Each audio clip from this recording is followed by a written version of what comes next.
अस्सलाम वालेकुम नाज़रीन, पंहिंजे प्रोग्राम खेती सिलसिले ते तव्हांजो मेज़बान कमाल लाशारी हाज़िर आहे। एग्रीकल्चर जे हवाले सां ऐं अहम मौज़ू सां अॼु अव्हांजे साम्हूं हाज़िर थिया आहियूं ऐं असां सां स्टूडियो में महिमान आहिनि प्रोग्रेसिव ज़मींदार सिंधाबाद गार बोर्ड जा वाइस चेयरमैन साईं महमूद नवाज़ शाह साहब। शाह साहब, वॾी महिरबानी अव्हांजी वक़्तु ॾियण जी। शाह साहब, पाण ॿियनि शयुनि ते अचण खां पहिरियां जेकॾहिं ॻाल्हि ॿोल कयूं त टैक्स जे हवाले सां हिकु त काफ़ी अरसे खां ॿुधंदा पिया अचूं त एग्रीकल्चर ते टैक्स लागू कयो ऐं एग्रीकल्चर उहो शोबो आहे जिते टैक्स कोन्हे। कॾहिं कॾहिं असेंबली मां आवाज़ु ईंदो आहे, कॾहिं शहर मां चूंडियल कोई माण्हू या उहा तनज़ीम जेका जंहिंजो स्टे घणो शहर में हूंदो आहे, उहे चई वठंदा आहिनि त एग्रीकल्चर ते टैक्स कोन्हे को। हिकु त इहो ॿुधाइजो त एग्रीकल्चर ते टैक्स वाक़ई कोन्हे को या आबादगार जेके आहिनि उहे ज़मींदार जेके आहिनि उहे टैक्स नथा ॾियनि। ऐं उन सां गॾोगॾु कुझु ॾींहं अॻु में राउंड टेबल जेका थी वर्ल्ड बैंक जी रिफॉर्म्स फॉर बेटर फ्यूचर, उनमें मां पाण शरीक हुया। कहिड़ियुनि शयुनि ते डिस्कस थियो? छा उते बि इहो ई तासुर हुयो त एग्रीकल्चर ते टैक्स कोन्हे, ज़मींदार टैक्स नथा ॾियनि, या कुझु ॿियो हुयो? छा साहब तव्हांजी वॾी महिरबानी। साईं, हिकु त जेका इहा कॉन्फ्रेंस थी हुई सा पहिरीं कराची में थी ऐं पोइ वरी इस्लामाबाद में थी हुई। काफ़ी वॾी कॉन्फ्रेंस हुई, काफ़ी एक्सपर्ट्स इंटरनेशनल हुआ। ज़राअत सां लाॻापियल ज़ाहिर सी ॻाल्हि आहे जेके इशूज़ आहे उनमें असांखे हिननि कराची में ऐं पोइ इस्लामाबाद में ॿिन्हिनि मदू कयो हो। त जेका तव्हां एग्रीकल्चर टैक्स सां सवाल शुरू कयो त असां जेका ॻाल्हि मूं नोट कई त इवन जेके हुननि जे डॉक्यूमेंट्स में शुरूआति में ई लिखियलु हो त पाकिस्तान में जेके मईशत में जितां पैसो कमाए सघिजे थो उते प्रॉपरली नथो कमाए सघिजे। उन में ज़राअत खे ईअं पेश कयो वियो त जीअं उन में को टैक्स कोन्हे को, ऐं उते जेके लैंडलॉर्ड्स आहिनि इहे टैक्स फ्री, ऐं इवन जेको वर्ल्ड बैंक जो प्रेसिडेंट हो पाकिस्तान जो उन इहा ॻाल्हि कई त इहा एग्रीकल्चर टैक्स करणु घुरिजे। त उन ते पोइ जॾहिं हू हुन ॻाल्हाए पूरो कयो त पोइ वरी आउं हुन सां मिलियुसि ऐं पोइ मूं हुनखे हिकिड़ी ॿ ॻाल्हि चई, छो त जेको एग्रीकल्चर ते डिस्कशन हुई उन ते कॾहिं टाइम अचे थो कॾहिं कोन थो अचे, त मूं चयो हुन सां थोरी ॻाल्हि सम्झी सघां त असां ॻाल्हि न सम्झी आहे या हुननि ॻाल्हि न सम्झी आहे। त जीअं तव्हां सवालु पुछियो त इहा ॻाल्हि बिल्कुलु दुरुस्त आहे त असां हमेशह ॿ ॻाल्हियूं कंदा आहियूं एग्रीकल्चर टैक्स जे बारे में। सो मूं नाइजी साहब खे बि इहो चयो, मुंहिंजी सभिनी खां पहिरीं ॻाल्हि त तव्हांजी अंडरस्टैंडिंग इहा आहे त छा एग्रीकल्चर में इनकम टैक्स कोन्हे छा? छो त हू सम्झंदा आहिनि त हीअ ढल खे इनकम टैक्स सम्झंदा आहिनि। सो मुंहिंजो इनकम टैक्स कोन्हे छा? चई न, एग्रीकल्चर इनकम टैक्स त आहे पर जेको पोटेंशियल आहे। सो मुंहिंजो सभिनी खां पहिरीं ॻाल्हि त इनकम टैक्स त आहे न, इहो पाकिस्तान जे कानून में जेको अॼु वक़्त जो कानून आहे उन कानून जे हिसाब सां एग्रीकल्चर इनकम टैक्स आहे। ठीकु, हिकिड़ी ॻाल्हि आहे। हाणे तव्हां चओ पिया पोटेंशियल। सो मुंहिंजो पोटेंशियल में तव्हीं माइशी माए रहियो था चओ त जेतिरो GDP में अगरि 20% शेयर आहे त इनकम टैक्स में 20% शेयर हुजणु खपे। सो मूं चयो त छा GDP में जेतिरो शेयर हुजे उनजो मतिलबु इहो ई आहे त ॿिया सेक्टर्स जेतिरो मुनाफ़ो कमाइनि था त हीअ बि ओतिरो थो कमाए त इन मां कलेक्शन एतिरी हुजणु खपे इकोनॉमिकली ऐं मतिलबु थियोरेटिकली स्पीकिंग। ठीकु आहे, प्रैक्टिकल न, थियोरेटिकली स्पीकिंग। जी इहा ॻाल्हि तव्हांजी ठीकु आहे त हिन GDP सां। मूं चयो जीअं फॉर एग्ज़ाम्पल पोएं साल सिंध में कॉटन बि थी, पोएं साल सिंध में ॿियूं शयूं थी, मतिलबु त उहे सभु टैक्सेबल थी विया छा? हुन त लॉस वधीक पइजी, टैक्सेबल त कोन थियो पर GDP में उहे इंक्लूड थी विया हलिया। ठीकु आहे जी, हा इहा ॻाल्हि तव्हांजी बिल्कुलु सही आहे, इहो पोटेंशियल कोन्हे पर कलेक्शन घटि आहे। मूं चयो बिल्कुलु तव्हांजी ॻाल्हि दुरुस्त आहे, उहा असीं ॻाल्हि तव्हांजी तस्लीम था करियूं। ऐं लास्टली उनजो मूं चयो आउं सिर्फ़ु हिकिड़ी तव्हांजी गुज़ारिश करियां त असीं बि ओतिरा ई गुनहगार आहियूं जेतिरो को ॿियो सेक्टर हिन मुल्क में बिज़नेस आहे या इंडस्ट्री आहे, अलावा सैलरीड माण्हू जे। इहा ॻाल्हि असीं बिल्कुलु तस्लीम था करियूं त छो त सैलरीड माण्हू खे जेको चेक मिले थो उन में टैक्स डिडक्शन थिए थी, पोइ कटिजी मिले थो। बाक़ी तव्हीं जेको असांखे रिटेल सेक्टर सां मुंहिंजो मिलायो था, जंहिंजे लाइ तव्हां टैक्स जो जॾहिं नालो वरितो पोइ सरकार PDM जी वज़ीर लागू सिर्फ़ु टैक्स कोन कयो, सिर्फ़ु चई त यार जंहिंजो बिजली जो बिल हेतिरनि हज़ारनि खां मथे थो अचे उहे असांखे 200-300 रुपया जमा कराए छॾीनि। त उन ॾींहुं अहिड़ो प्रोटेस्ट थियो जो तव्हांजी जेका सीनियर वाइस प्रेसिडेंट साहिबा आहे मोहतरमा मरियम शरीफ़ साहिबा, उन ट्वीट ते उहो ख़तमु कराए छॾियो त इहा तव्हांखे ज़रूरत कीअं थी। सो मुंहिंजो असांखे महिरबानी करे रुॻो उन सेक्टर सां गॾियो न, बाक़ी गुनहगार आहियूं असांखे तव्हां उन लाइन में रखो। सो इनकम टैक्स लागू आहे, प्रोविंशियल लॉ आहे, ऐं अगरि कलेक्शन घटि आहे त उनजा ज़मींदार न आहिनि त उन कलेक्शन में अगरि हेठि मथे उन ते गुफ़्तगू जेका आहे सा ऑफकोर्स थी सघे थी। सही। शाह साहब, छा सम्झो था एग्रीकल्चर जो हिकिड़ो त तासुर जेको अव्हां ॾिसो था असेंबलियुनि ताईं, सेनेट ताईं, इवन एतिरे करे हीअ अहम डायलॉग जेको आहे उस ताईं ही एग्रीकल्चर शोबे खे ईअं ई सम्झो था छा इन में जेके अख़राजात जेके थियनि था या ही त फूड जे हवाले सां जेकॾहिं फूड सिक्योरिटी जे हवाले सां ॾिठो वञे दुनिया में त केतिरनि ई मुल्क सुधरियल मुल्कनि में सब्सिडी जेका आहे सा उहा ॾिनी पई वञे त फूड जेको आहे उहो पैदा थिए क्राइसिस पैदा न थियनि उनखे सहूलियतूं ॾिनियूं पई वञनि पर हिते असां ॾिसूं था त ईअं खणी चइजे त एग्रीकल्चर सां लाॻापियल माण्हू या उन्हनि खे थोरो सोढ़ो कयो थो वञे उन्हनि खे इहो सम्झो थो वञे त जीअं पाण अव्हां ख़ुदि चयो त उनखे ॼण त चोर साबित कयो पियो भई चोर आहिनि ही टैक्स नथा ॾियनि हीअ रुॻो घणो कमाइनि था इन सॼे तासुर खे कीअं ख़तमु कबो जेसिताईं इहो तासुर ख़तमु न थींदो त एग्रीकल्चर सां रिलेटेड माण्हू जेके आहिनि उहे कीअं कमाए सघंदा कीअं वधी सघंदा हुकूमत जो जेकॾहिं इहो रवैयो रहंदो ऐं उन्हनि माण्हुनि जो जेके पैसा इन्वेस्ट कनि था उन्हनि जो बि इहो ई रवैयो रहंदो त पोइ पिक्चर क्लियर त न थींदी पोइ त असां वधण बजाए त एग्रीकल्चर अञा पोइ वेंदो बिल्कुलु सही आहे ॾिसो असां वटि पाकिस्तान में ही काफ़ी अरसे खां गुफ़्तगू हलंदी आहे ऐं पोइ कॾहिं इक़दाम खयां वेंदा आहिनि त ही कणिक में जेका आहे सा हेॾी वॾी सब्सिडी आहे हेॾा वॾा पैसा ॾिना था वञनि ऐं उनजो फ़ाइदो त को ई कोन्हे को ही अटो बि माण्हुनि खे महांगो थो मिले छा आहे त वर्ल्ड बैंक हुजे या IMF हुजे मुंहिंजो पंहिंजो ख़्यालु इहो आहे त उन्हनि जी ॻाल्हि ॿुधणु खपे हू हुन फील्ड जा एक्सपर्ट्स ज़रूरु आहिनि पर ज़मीनी हक़ाइक़ उन्हनि खे एतिरी घणी नॉलेज कान्हे का ऐं असांजी जेका रिप्रेज़ेंटेशन आहे उहा प्रॉपरली उन्हनि शयुनि खे नथी ॿुधाए सघे बेसिकली हुननि जी जेका वञी इंटरेक्शन आहे प्रेज़ेंटेशन वारा माण्हू फील्ड जा कोन्हनि या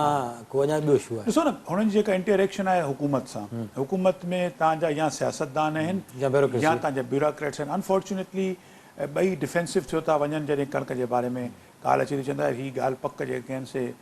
सही पिया कान हू चवंदा हेतिरा अरब रुपया तव्हां ख़र्चु करे छॾिया हीअ करे छॾिया त इन जो को फ़ाइदो कोन्हे ऐं इन सब्सिडी जो तव्हां इहा शइ जेका आहे सा ख़तमु करियो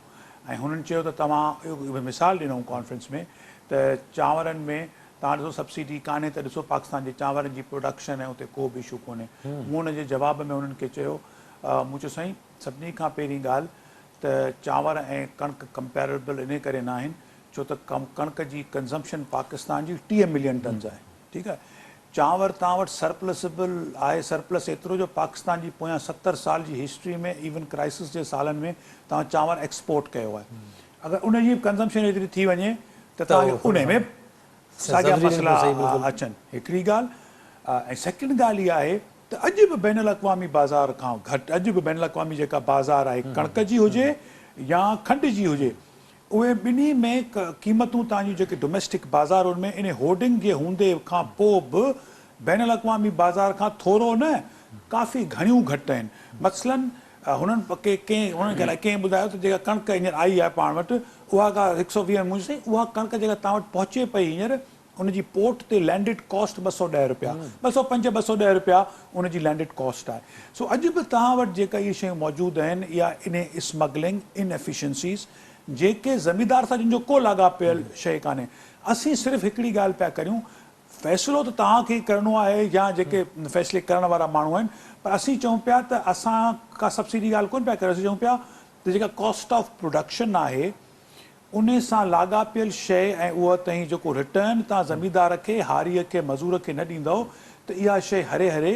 हिन मुल्क मां घटि थींदी वेंदी इन तरफ़ तव्हांखे तवजो ॾियण जी ज़रूरत आहे का सब्सिडी न ॾियो तव्हां बिल्कुलु सब्सिडी रिमूव करे छॾियो पर पोइ मूं ॿी ॻाल्हि कई मूं चयो ॾिसो तव्हां चओ था त तव्हां इहो जेको फ्री करे छॾियो फ्री करे छॾियो पर पोइ तव्हां इहो बर्दाश्त कंदो त बसर जेको आहे सो तव्हां चओ त 80 रुपए में विकामजे पोइ 400 रुपया थियो वञे त एक्सपोर्ट बैन न हणो कणिक अगरि हिन साल 250 ऐं 300 रुपए में त पोइ 250 ऐं 300 रुपया करियो छा पाकिस्तान जी मईशत अगरि इहो अफोर्ड करे सघे थी त पोइ खोलियो था अगरि एक्सपोर्ट ऐं इम्पोर्ट त पोइ त चौ पासा खोलणो पवंदो न हिकिड़ी शइ खोलींदो ॿिए खे तव्हां बंदि करे रखंदो पोइ इहो इकोनॉमिक्स ऐं मईशत जो कानून जे त ख़िलाफ़ ॻाल्हि थी वेंदी छा इन में भला इहो ज़िक्र थियो छो त रिफॉर्म्स फॉर बेटर फ्यूचर जो जॾहिं ज़िक्र थिए पियो टैक्सेशन जूं बि शयूं अचनि पियूं त इहो थिए पियो त भला पाकिस्तान मां एग्रीकल्चर कमोडिटीज़ जेके आहिनि या उन सां शयूं जेके आहिनि उहे ॿाहिरि जेके स्मगल थियनि पियूं इहो बि त हिकिड़ो नुक़सानु पियो थिए न पियो फ्यूचर असांजो ज़ाहिर आहे त बहितर न रहंदो उन ते ज़िक्र थियो त इन ते बि को जेको आहे सख़्ती कई वञे या उहे शयूं जेके असां वटि आहिनि अटे जी सूरत में खंड जी सूरत में यूरिया भाण जी सूरत में उहे बि टननि जे हिसाब सां जेके लखें टन स्मगल थियनि था उहो त आबादगार जो क़सूर त कोन्हे न उन में तव्हां तमामु ज़बरदस्त ऐं सुठी ॻाल्हि कई ऐं अनफॉर्चुनेटली इन ॻाल्हि ते उहा ॻाल्हि ओॾी महिल डिस्कशन छो त अधु कलाक जो हिकिड़ो सेशन हूंदो आहे त उन में इहा ॻाल्हि जेका आहे सा इहा कान आई। पर ॾिसो हिकिड़ी तव्हां सिर्फ़ु यूरिया भाण खणो, यूरिया भाण असीं त कोन था चऊं, 6.5 मिलियन 65 लख टन पाकिस्तान में पैदा थिए थी ऐं पूरी 100% पैदा थी कंपनियूं चवनि थियूं। तव्हां को बि ज़मींदार खां पोयनि 2 सालनि में पुछो सरकार जो रेट जॾहिं 2000 रुपया हो त उन्हनि खे मिलियो, जॾहिं 2600 रुपया अघु थियो तॾहिं मिलियो, हींअर जॾहिं 3200 रुपया अघु आहे त यूरिया किथे मिले थी? जे मिले थी त महिरबानी करे 100 रुपया मथे मूंखे वठी ॾियो। हाणे उन खे तव्हां सिर्फ़ु 500 रुपयनि सां मल्टीप्लाए करियो, मतिलबु माण्हू 1000 रुपया मथे भरे वठनि पिया, 500 सां करियो, 400 सां करियो त इहो ख़बर आहे टोटल पैसा घणा था थियनि? इहे 50 अरब रुपया थींदा त साल जा, सिर्फ़ु यूरिया जी तव्हांखे ॿुधाइबो। इहे कीअं खीसनि मां निकिता पैसा? इहो त उहो ई काश्तकार ज़मींदार जेको बोर्ड में बि बोर्ड सटायल बि आहे, ॿियनि मसइलनि में बि आहे, क़ीमतूं बि वधियूं आहिनि। 17-1800 खां यूरिया हिन वक़्तु तव्हांजी 3200 रुपया ऑफिशियल रेट थियो, माना तक़रीबन ॿीणी थी वई आहे। पर उन खां पोइ बि अलावा 50 अरब रुपया सिर्फ़ु पोएं साल में ज़रई मईशत खां इहे ॿाहिरि निकिता। कंहिंजनि त खीसनि में विया आहिनि। सो तव्हांजी ॻाल्हि बिल्कुलु सही ऐं दुरुस्त आहे। इहो त मूं तव्हांखे सिर्फ़ु हिकिड़ो मिसाल ॾेई छॾियो। सेम कहाणी तव्हांजी अटे जी आहे, सेम कहाणी तव्हांजी खंड जी आहे। हाणे इन सॼी ॻाल्हि में सम्झण जी ॻाल्हि सिर्फ़ु इहा आहे त अगरि असांखे इन मईशत में ॾिसणो आहे त असांजे माण्हुनि खे इहे ॻाल्हियूं साम्हूं आणणियूं पवंदियूं डेवलपमेंट एजेंसीज़ जे साम्हूं। पर उहा वरी ॻाल्हि चवंदा यार ॾिसो इहो कंट्रोल पंहिंजे मुल्क में असांखे तव्हांखे ई कंहिं तरीक़े सां जेके बि हिन मुल्क में वाॻूं झलियो वेठा आहिनि शयुनि जूं, उन्हनि खे हिन शइ जे मथां ज़रूरु कंट्रोल करिणो आहे, न त हिन मुल्क में बिल्कुलु। अवां ॾिठो त हिन हुकूमत जे वञण खां पोइ पर तेसीं ताईं उहो सिंधी में चवंदा आहिनि त नांग लंघी वियो ऐं पोइ पोयां पटो पियो कुटिजे। सो कि लखनि टननि जे तइदाद में खंडु निकिरी चुकी, लखनि टननि जे तइदाद में यूरिया निकिरी चुकी ऐं उहो सभु थी वियो। उन खां पोइ छापा लॻा, उन खां पोइ जेके CNLC खे रोकियो वियो ऐं उन ते वाह वाह थी, फोटो सेशन थिया। इन सभु बावजूदि ज़रूरु फ़र्क़ु पियो हूंदो, पर सम्झो था त ज़मीनी हक़ीक़त जेका आहे प्रैक्टिकल आम माण्हुनि ताईं त यूरिया भला अवेलेबल त हुजे न मार्केट में, उन साॻी क़ीमत ते न हुजे, 100 रुपया वधीक हुजे, पर हिन महिल ताईं उहो फ़र्क़ु नज़र कोन थो अचे सवाइ उन्हनि ख़बरुनि जे, हेडलाइन जे, उन्हनि छापनि जे, फोटो सेशन जे। मार्केट ताईं यूरिया घटि में घटि जेको आहे उहो असांखे, या छो त हिन महिल त खणी खपत न हूंदी छो त पोखी जी सीज़न में थोरी लेट आहे, पर पोइ बि मिले कोन पियो। खंड जी बि सूरत हाल का एॾी सुठी कोन्हे का, त उन्हनि जेको फ़र्क़ु छा साहिबु असांखे नज़र त नथो अचे। ॾिसो कहिड़ी अजीब ॻाल्हि आहे, यूरिया जी पाण थोरी ॻाल्हि करे वरितासीं छो त तव्हां सवालु पुछियो आहे। ॾिसो न पकड़ धकड़ जो एटलीस्ट सिर्फ़ु हफ़्तो को फ़र्क़ु पियो, हींअर ॻाल्हि उहा साॻी आहे। खपत आहे या कान्हे, पर अॼु बि 4000 खां घटि यूरिया अवेलेबल मिले कोन थो। सही, 4000 खां घटि किथे बि अवेलेबल कोन्हे। अॼु बि असांखे माण्हू फ़ोन कनि पिया, किथे खणी 3900 हूंदी, 3800 हूंदी, पर उहो साॻियो ई ब्लैक आहे। वेतर छा करे छॾियो अथनि, को फ़ोन थो करे चवंदा आधार आई कान्हे का। हाणे तव्हां उहो ॿुधायो आई कान्हे का, त हाणे माना सबूत त कोन को पाण सां गॾु पुलिस वारो खणी वञी छापो हणी हुनखे 100 बोरियूं में। सो इहो आउं नथो सम्झां त इन जो को सोल्यूशन को प्रॉपर निकितो आहे, हिकिड़ी ॻाल्हि। ॿिए नंबर ते ॾिसो खंड जी कहाणी कहिड़ी अजीब अफ़सोस ऐं दर्दनाक आहे। 70 लख टन तव्हां वटि खंड जेका पैदा थी आहे, 7 मिलियन टन्स थी आहे कणिक, सॉरी खंड तव्हां वटि पैदा थी आहे। अञा 4 महीना बि कोन गुज़रिया आहिनि, यानी 90-100 रुपए जे हिसाब सां खंड जी क़ीमत जे हिसाब सां तव्हां कमंद जो रेट तय कयो आहे। सही, ठीकु आहे, तॾहिं ई तव्हां माण्हुनि खे ॾिना न 350 रुपया। असां चयो ज़बरदस्त रेट आहे, असां अप्रिशिएट कयो, बिल्कुलु सही आहे। हाणे उहा कणिक ॿीणी, सॉरी खंड ॿीणी क़ीमत में थी वई हली आहे। तव्हांजी खपत घणी आहे खंड जी? तव्हांजी खंड जी क़ीमत खपत आहे 50 लख टन। अच्छा, वरितऊं कंहिंखे वञी गले मां अदा वाड़े झलियो भेण, जिन एक्सपोर्ट कई, जिन ऑफिशियली एक्सपोर्ट तव्हां घणी कई आहे? 2.5 लख टन। आउं त चवां थो इहो त जस हुजे जो घटि में घटि पोइ सरकार खे चवां थो जस हुजे जिन घटि में घटि 2.5 लख टन ऑफिशियली एक्सपोर्ट कयो न। वरी फॉरेन एक्सचेंज नाणो आयो, हू जेको चोरी रस्ते उमारीनि पिया, उनखे केरु बि पुछण वारो, ॾिसो न कहिड़ी अजीब ॻाल्हि आहे। अच्छा, ऐं इहो चइजे त साल पूरो थियण वारो आहे, 9-10 महीननि जी कंज़म्पशन थी वई आहे, आख़िरी वक़्त में आया आहियूं, भला हींअर शॉर्टेज थी आहे। हीअ त तव्हांजी फेबरवरी मार्च ताईं खंड ठही पूरी थी आहे, जून जुलाई अगस्त में इहे वावेला मची विया हलिया, त इहो ॻाल्हि जेको न अटो साईं ॾिसो न, इहो ॻुहण में नथो अचे। छा ब्रेक जो वक़्तु आहे, वापसि अची ॻाल्हि ॿोल कयूं था त नई फ़सुलु जेको हाणे कणिक जी पोखी थींदी, उनजे लाइ तयारियूं, ॿिज असां वटि मौजूदु कोन्हे को, ऐं उन सां गॾोगॾु यूरिया भाण जी इहा सूरत हाल आहे। यूरिया भाण टाइम ते नथा ॾियूं या घटि था ॾियूं, ॿिनि ॿोरियुनि जी जॻह ते हिकु था ॾियूं, उहे कहिड़ा फ़र्क़ु पवंदा, असरु केतिरो थींदो, किथे थींदो, उन ते बि डिस्कस कयूं था। वठूं था नंढड़ी ब्रेक।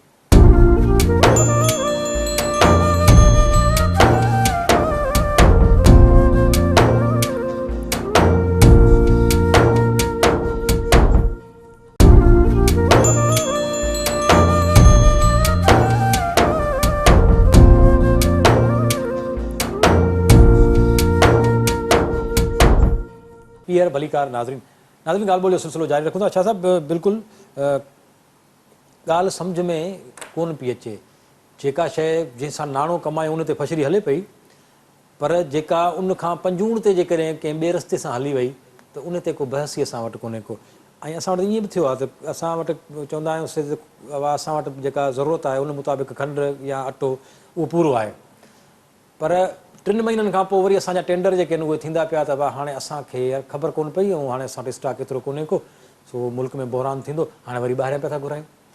इहे ॻाल्हियूं एतिरियूं कोई उन में ॾुखियो त कोन्हे को, अच्छा उन्हनि खे सम्झ नथी अचे त बाबा जॾहिं असां वटि अंग अखर जेके मौजूदु आहिनि उन मुताबिक़ असां वटि हीउ 12 महीननि जो स्टॉक पूरो हुजणु खपे, न थियो 12-10 महीना थिए, हीउ चौथे महीने में असां वटि खोट जेका आहे सा उहा थी वञे, वरी ॿाहिरियां थो अचे। इन में बि का ख़ासि हिकमत अमली आहे, उहे माफ़ियाऊं आहिनि, उहे माण्हू आहिनि जेके हिन खे स्टॉक खे हेॾे होॾे कनि था, उन मां बि कमाइनि था, वरी ॿाहिरियां घुराए उन मां बि कमाइनि था ऐं हुकूमत खां सब्सिडी वठनि था। हिकिड़ो त इन बिज़नेस खे असां चाहींदे न चाहींदे तमामु घणो फ़रोग़ ॾिनो आहे पोयनि सालनि में। तव्हां ॾिसो त ईअं कॾहिं कोन थियो पास्ट में घटि त तव्हां वटि अटो जेको आहे सो ॿीणो थी वियो हुजे, खंड जी क़ीमत ॾेढूणी ॿीणी थी वई ऐं मुतवातिर वधंदी थी वञे। अलावा जेका कणिक जी प्राइसिस वधियूं आहिनि, ॾिसो उन में बि घणो जेको वञे थो ज़ोर इन पासे, अदा कणिक तव्हां छो महांगी करे छॾी। मुंहिंजे ख़्याल में इन ॻाल्हि में सरकार खे एप्रिशिएट करणु खपे जो हुननि कणिक जी क़ीमत खे रैशनलाइज़ कयो पोयनि 2 सालनि में। हुननि लाइ ॾुखियो फ़ैसिलो हो ऐं हुननि इहो ॾुखियो फ़ैसिलो कयो। इहा ॻाल्हि वाक़ई जेका आहे सा एप्रिशिएट करणु जहिड़ी बि आहे, उहा एप्रिशिएट कजे बि थी। कणिक जी साईं ॾिसो, असां तव्हांजे प्रोग्रामनि में इहा ॻाल्हि पहिरीं बि कई हुई, वरी बि करे थो छॾियां त हिन वक़्त में असां वटि केर बि इहो सोचे कोन पियो त तव्हांजे मुल्क जी हिकु तरफ़ आबादी जेका वधंदड़ आहे, 7 खां 8 सैकड़ो तव्हांजी अटे जी जेका खपत आहे उहा वधे पई। ठीकु आहे, जनरल फिगर्स जी ॻाल्हि करियो तव्हां, त इहो केरु कोन पियो ॾिसे त बाबा ही 2022 में माण्हू ॾुखियो गुज़ारियो, 23 में बि ॾुखियो गुज़ारीनि पिया, उन लाइ तव्हां एडमिनिस्ट्रेटिव मेजर्स खणो, पर तव्हां प्लानिंग जा मेजर्स कहिड़ा पिया खणो त जॾहिं 2024 ऐं 25-26 में तव्हांखे 33 मिलियन टन तव्हांखे कणिक खपंदी त तव्हां उहा कणिक आणींदव किथां? छा तव्हां वटि उहे पैसा उन जा हूंदा जो तव्हां आणे सघंदव? ॾिसो, मार्केट में अगरि आउं दुकानु खोलियो वेठो आहियां, मूंखे रुॻो इन शइ जी ख़बर पए त अहिड़ी शइ थोरी आहे ऐं अॻियनि 2 महीननि में इन जी ॾेढुणी क़ीमत थियणी आहे, त आउं किलो विकिणंदो हूंदुसि ऐं उनखे अधु किलो विकिणणु शुरू करे छॾींदुसि ऐं पोइ हरे बाज़ार तव्हांजी पाणे मथे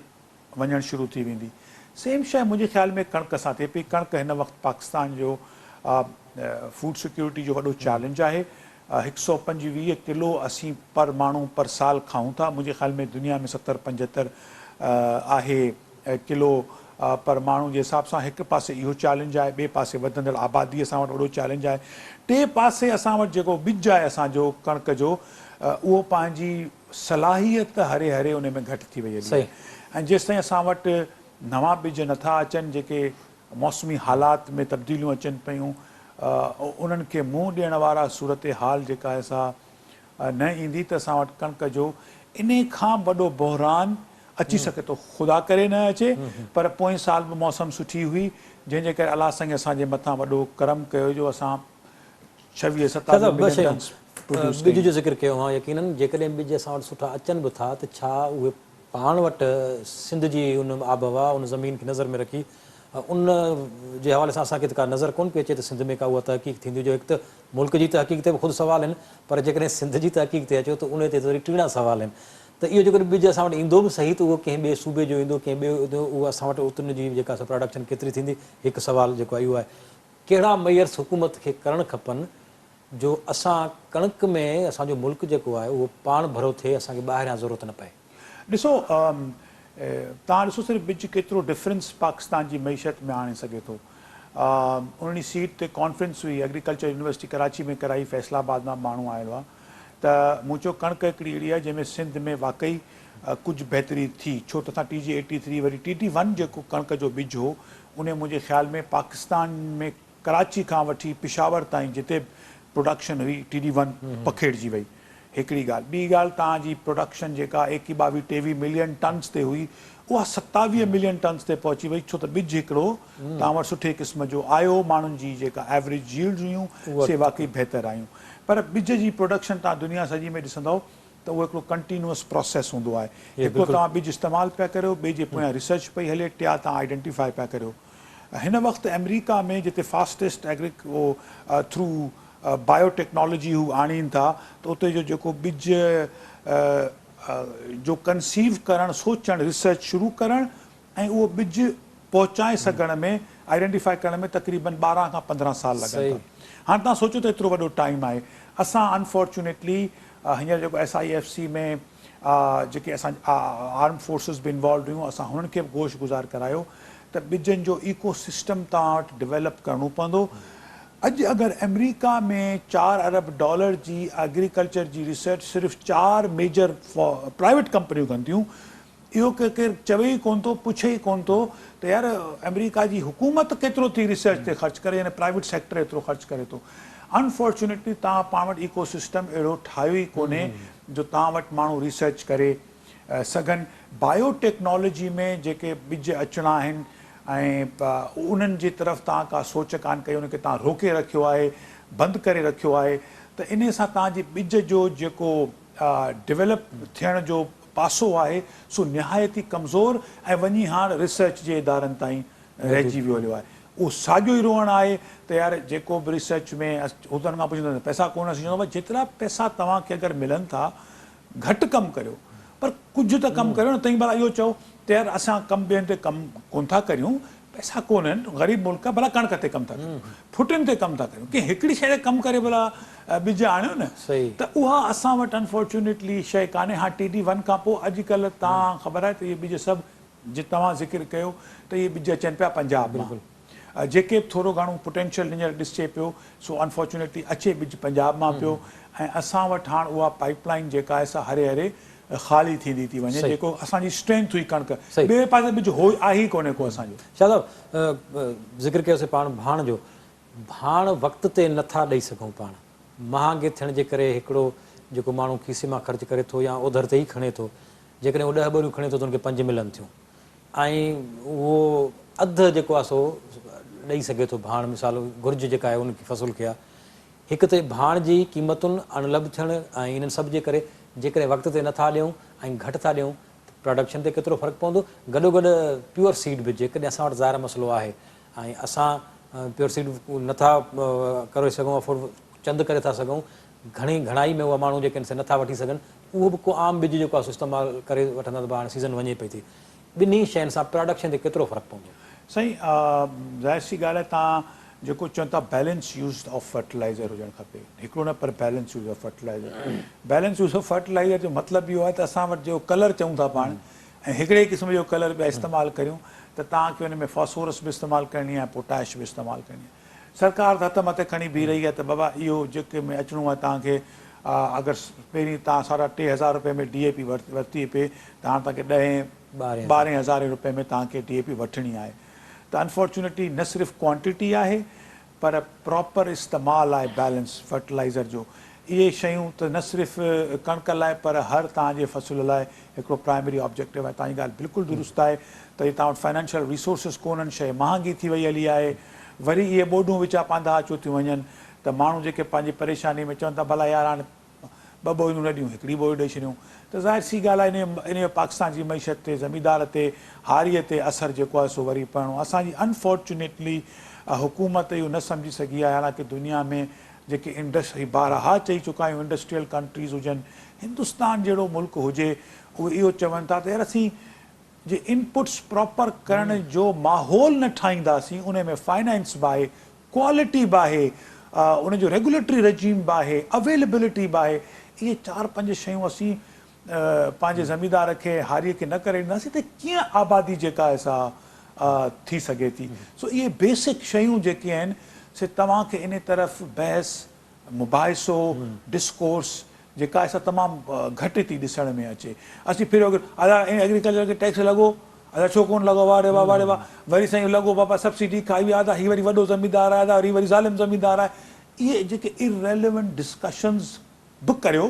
ज़रूरी आहिनि मुआशिरे में थियणियूं खपनि पर बाबा अगरि तव्हां नंढे ऐं मुतवसित तबिके जे आबादगार लाइ अगरि कुझु करणु घुरो था अगरि उन लाइ त कुझु करियो न इन्हनि शयूं इन्हनि इक़दामनि सां हुननि खे त को फ़ाइदो कोन थींदो सही। सो अगरि तव्हां उहे न कंदव त इहो कीअं मुमकिन थींदो त तव्हांजी ज़रात तव्हांजो मुल्क फूड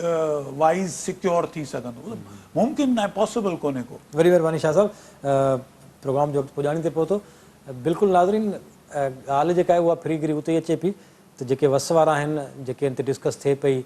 त उहे ग्राउंड रियलिटीज़ खे सम्झणु खपे उन्हनि खे अॼु ताईं इहो तइ न थी सघियो आहे त ज़रात ते जेको आहे टैक्स केतिरो आहे न आहे अधु आबादी शहरी आबादी असांजी सम्झे थी ज़रात को शायदि टैक्स खां आजो छॾियल आहे इवन उहे जेके फंड ॾींदड़ इदारा आहिनि ओसी ताईं बि मुल्क जी एग्रीकल्चर जे